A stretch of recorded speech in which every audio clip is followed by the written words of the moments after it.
আসসালামু আলাইকুম। আজকে আলোচনা করব তায়াম্মুম।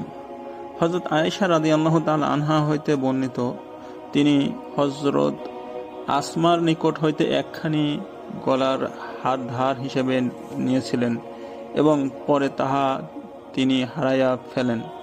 তখন রাসূল করিম সাল্লাল্লাহু আলাইহি ওয়াসাল্লাম এক ব্যক্তিকে উহার সন্ধানে পাঠাইয়া দিলেন।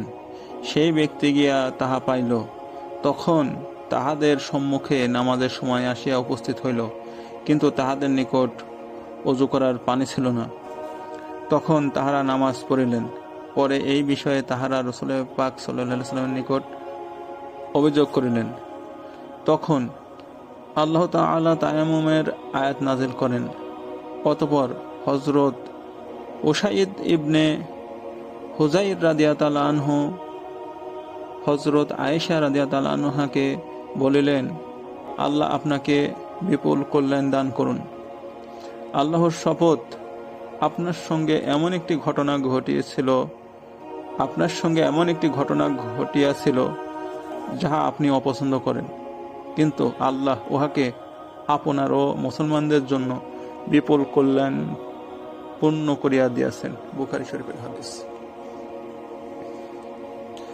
প্রিয় বন্ধুরা, তাহলে এই হাদিস থেকে তায়াম্মুমের দলিল আসলো।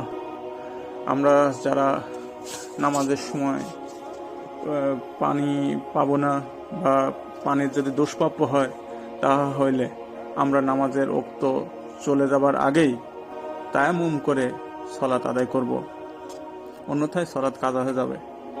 ভিডিওটি দেখার জন্য সবাইকে ধন্যবাদ।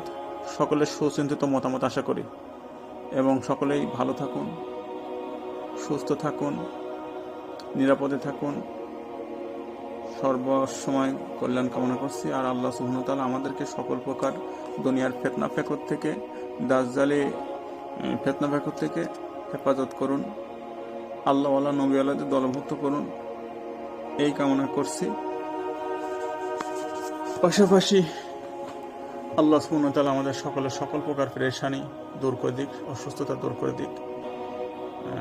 তার রাসূল পাক সাল্লাল্লাহু আলাইহি সাল্লামের